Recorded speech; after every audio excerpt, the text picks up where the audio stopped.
Tayo po'y natawag ngayon sa isa pong opisyal ng pamahalaan para pag-usapan itong pagbigay sa atin.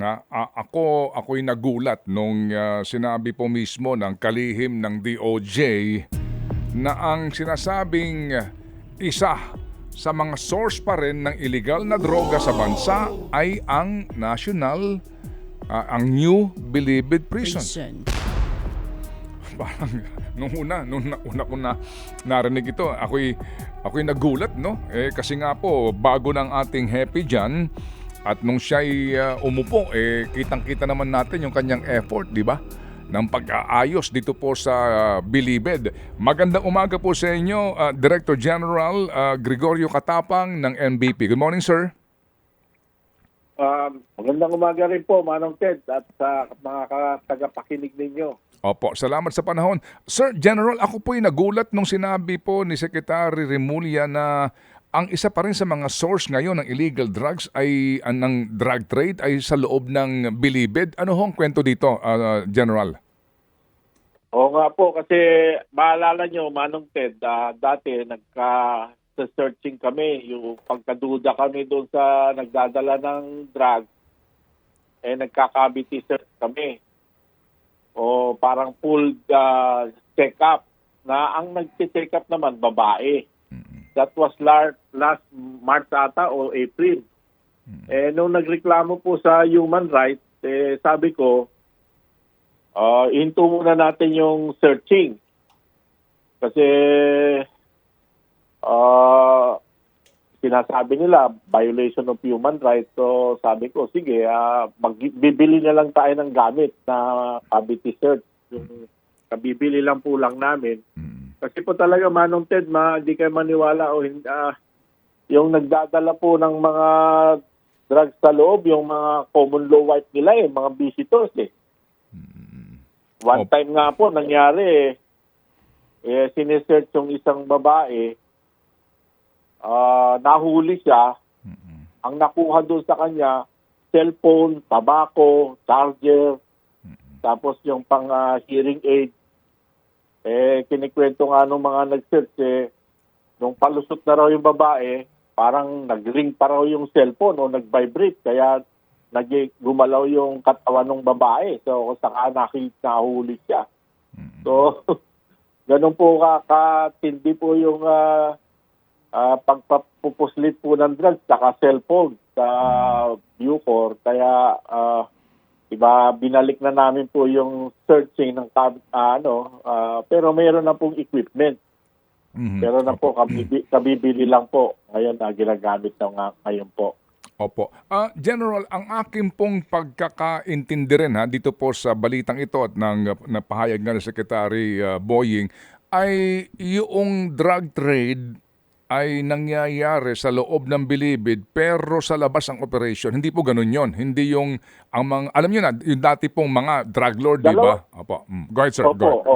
Dalawa po yung nangyayari.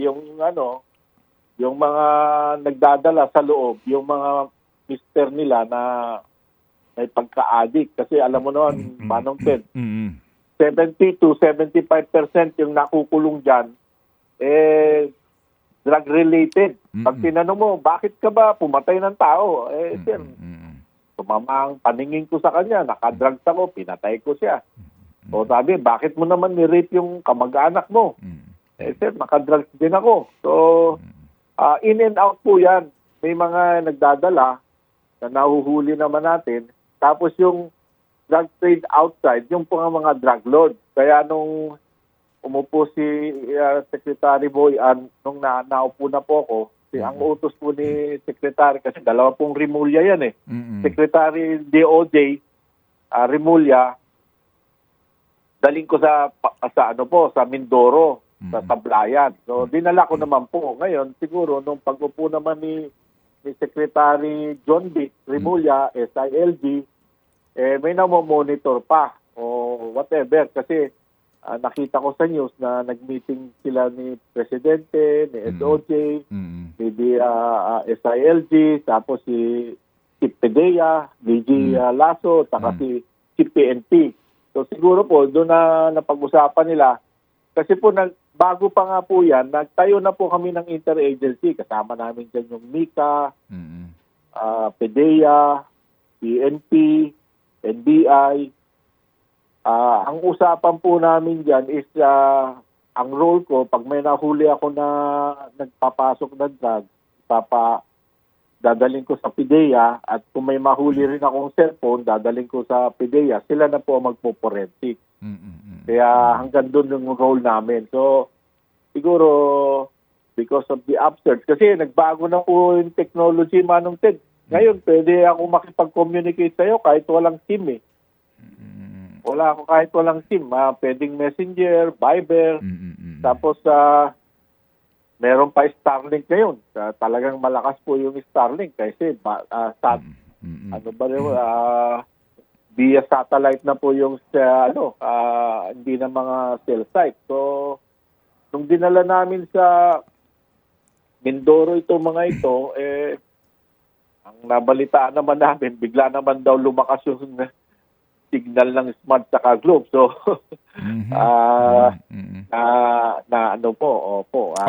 yung mga marami namang tayo nasasabat, kaya lang siyempre pag nahuli naman namin, papasa namin yung cellphone, doon nila malalaman yung mga transaction na may nangyayari pa sa loob.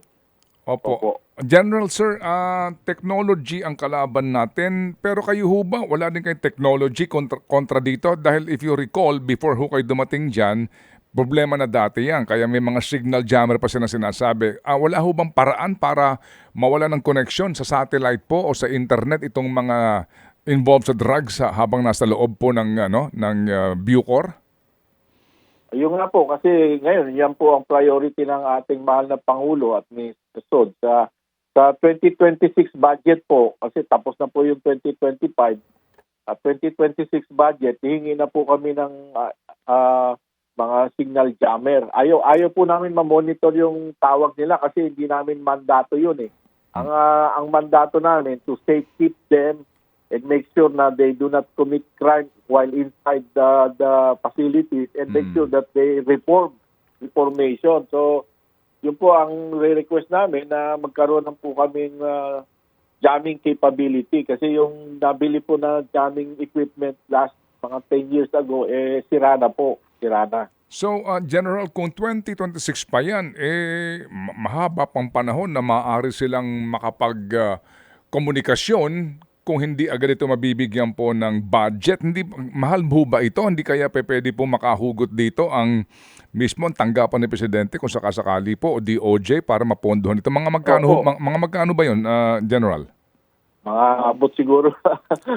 Yung isang equipment lang para sa body scanner, 20 million. Yung jammer pa, siguro baka ganun din kamahal, mga 20 to 30 million. Pero tama po kayo, Manong Ted, kasi nga po, marching orders ito ng ating mahal na Pangulo, dalawang sekretary na Rimulya. So, susulat po kami kung pwede po kami makahingi ng konting suporta sa logistical requirements para makatulong. Kasi talaga po yung technology, napaka-advanced na, ang hirap pong masawata itong drug trading in and outside the Bucor. Opo, sige po. So, General Sir, sa ngayon, identified niyo naman, di ba, itong mga grupo na nandyan, meron pa ho bang natira sa Muntinlupa at set for transfer sa Mindoro? Bakit po sa Mindoro, hindi po sa Palawan o sa ilang pahong lugar? Bakit po specific po sa Mindoro? Sa Mindoro po kasi talagang bulubundukin at saka isolated. Talaga pong yan po ang dinesignate ni Secretary Boying Rimulya na Supermax. Nag-release naman po for 2025, mga 300 million for the construction of the Supermax. Itong Supermax talagang isolated yung mga drug lord natin, bantay sarado. And then lately nga po, inutos din ng ating mahal na Pangulo, of course, to both Secretary Rimulya, SILG, and DOJ, na mag-interagency, magpa-support din po yung PNP, magpapadalaga rin po ng bantay para mabantayan yung mga nagbabantay. So, dodoble po ang gwardiya, and then of course, magki-create na po talaga yung Supermax na isolated talaga yung mga drug lords natin, yung talagang high value drug lords. Opo, ang dati po kasi before the exit of the past administration, napag-uusapan yung Supermax na yan sa Nueva Ecija eh. Tuloy ho ba yung plano na yon o dito ho nang itatayo ito sa Mindoro? Nung pumasok po yung previous administration, hindi po itinuloy yun. Kaya dito na po ang decision ni Secretary Boying na gawin sa Mindoro. Kasi malaki po yung lupa namin dito sa Mindoro, 9,000 hectares. Opo. And then nga po, yung guidance ni ang ating mahal na Pangulo, bloodless war or against drugs. So, yun po talaga ang emphasis kung dito sa nanggagaling sa Bucor, dyan po bubuhos ang resources ng ating gobyerno para mahinto po yung drug trading. Opo. Sige, so meron pa ho ba ngayon? So far po, ilan na po ang inyong nailipat sa Mindoro at meron pa ho bang mga sinasabi pong drug lord, no? O kingpin sa loob ng bilibid? Ilan pa po ang subject po for transfer? May mga about 3,000 pa po, Manong Ted, kasi magpapalaya tayo ng 1,000, almost 1,000 per month. May papasok naman sa atin ng mga makukulong na drug-related din, 2,000 naman. So, talagang marami yung mga dumating na lately lang, na i-transfer ko na po yung mga matataas, yung high value sa pero may dumadating pa po na nakukulong, ito, mga drug rin po ito, drug lord. So, kailangan ililipat na naman sila. Medyo nahinto lang po kasi may bagyo tayo na dumating. Kaya ito po, Wednesday, bukas, lilipat po tayo, mga 300 po. Opo. So kumbaga lahat ng mga high profile, pati itong mga dayuhan na ito, naandun na po sa Mindoro ngayon? Opo, yung mga Chinese, 171 of them, more or less, nandun na. May sarili po silang compound doon na magkakasama po sila. Opo. Sige po. Pero General Sir, hindi naman kaya dahil malayo sa sentro ng media, malayo sa inyo pong, kayo mismo kasi po dito kayo nakabase, baka doon po kasi basically po corruption din ang issue dito. Kung doon po, alam niyo na, makorrupt yung mga tao doon, baka mas lalong magkuntsabahan tong mga to at lumaki pa ang kanilang drug trade. Hindi naman po kasi kaya nga po yun ang designated area ni Secretary kasi doon talaga baksakan ng mga super drug lord. At ngayon yung SAP po ang madideploy, sila po yung inner security, kami outer security, and then additional na mga gadgets, pati aso, nagpapatrain tayo na marunong mag-sneak ng cellphone. So, doon na lang po lahat para, kasi kung nandito sa Muntinlupa, congested po kami dito. Napakahirap po bantayan Kaya doon medyo maluwag-luwag po Opo. Sige. So sir, meron ho kayong trusted po doon na tao. Sino po ang inyong pinagkakatiwalaan doon na hepe ng Bucor? Si Superintendent Circuela, pero ang gagawin ko rin, i-rotate ko rin. Alam mo, Manted, talagang nakukurap Ayan yung guidance ko, sabi ko sa kanila, pag upo ko dito, dalawang bagay yung huwag kayong pakukurap. Huwag kayong kukurap sa pagbantay at huwag rin kayo makukurap sa pera. So, very, very weak po talaga. Kailangan talaga ng integrity yung mga tao natin. Kasi marami na po ako na-relieve dyan. Sige po. Po ikikwento. Opo. Sige po. So, sir, marami kayong na-relieve na pero meron na ho ba kayong mga kinasuhan talaga na meron pong ebidensya na bago po yung more or less 20 po yung tinanggal ko sa posisyon o trabaho. Discharge from the service. Kasi ang mahirap po dito, po sila, CST, guarantee. Mm-mm. Kung sa military lang ito mga to, pag nagkamali ito, discharge from the service kaagad eh. Mm-mm. Wala na mga dadaan sa civil service, ang dami Opo. pang dadaanan. Oo. Pero ganun pa naman, 20 po yung natanggal natin, and then 170 yung na parusahan, and then yung iba na di na sila na-promote, na floating na. Kasi yung integrity po importante dito sa serbisyo dito sa Bucor.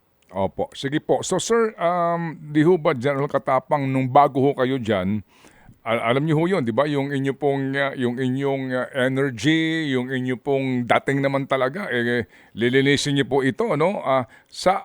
After about almost 2 years na ngayon, ano po ang inyong pakiramdam? Gaano ho pala kabigat itong problemang ito na ngayon po ito pa rin ang pinag-uusapan natin? Yung nga po, 10 times difficult po itong trabaho na to as compared to my former job. Talagang ang binabantayan mo dito, hindi lang PDL, pati tao mo pa. So, kasi 50 years po ito manunted na pabayaan eh. Maniwala ka sa hindi, ang pinakahuling kulungan na pinagawa yung sa tatay pa ng presidente natin. 1973 yung huling kulungan. 9,000 ng kasya. Ngayon 54,000 na po kami. So talagang survival of the toughest, not only the fittest, ang laban dito sa Bucor. So everybody can be corrupted by na-overwhelm ka sa trabaho. 101,000 na ang problema dito. Napabayaan po ang Bucor, kaya ngayon lang po na-action ang lahat. Kahit saan ka lumingon, kahit ipahinto mo yung sugal, lahat. Pag ang pustahan pa nga po, pag bumisita ako doon sa maximum, saan lilingon si DG? Sa kaliwa o sa kanan? Pagpupustahan pa po yan. Saan unang lilingon si DG? Pinagpupustahan pa po yan. So, pati yung cashless system, kailangan po natin yan. Mahinto na yung pera sa loob ng Bucor. Kailangan po, para wala na nagdi-deal ng pera kasi kuminsan na dyan nagsisimula lahat ng pera na umiikot. So, marami pa po kaming ginagawa. Pero hopefully, kaya lang we are only given during my time 5 years. So 10 times po kami nagtatrabaho. After 50 years na napabayaan, within 5 years dapat ma-turn around. So talagang double time po ang trabaho dito sa Bucor. Gusto niyo na ba sumuko, General? Naku, hindi po. Okay. Nagsisimula pa lang tayo. Just asking. Just asking po. Opo. Sige po. So, General, sir, magkano na po ngayon ang budget per PDL para po sa pagkain? Ayun po, masaklap na po dyan. 70 pesos pa lang eh. Kaya kailangan madala na po sila sa Palawan. Dahil doon sa Palawan, kahit bigyan po silang kalahating hektarya, sobra pa po ang lupa, 29,000 hectares. Pero ang dadaling ko doon, yung mga mababait lang. Pag bad ka, doon ka sa Mindoro, ma-isolate ka doon, supermax ka. Opo. Sige po, so muli kami makikibalita po dito po sa nangyayari ngayon dyan sa loob ng Bilibid at kami po'y umaasa na hindi ho kayo panghihinaan ng loob, General. Hindi po. Salamat po. Yung mga words na ganyan ang nagpapalakas sa akin. Yung words of encouragement. Opo. Salamat po. Salamat, General. Mabuhay po and Godspeed. Thank you. Opo. Si Retired General Gregorio Katapang, ang Direktor ng Bureau of Corrections, particularly po dito pa rin po sa operasyon ng mga drug lord habang nakapiit sa loob ng Bilibid.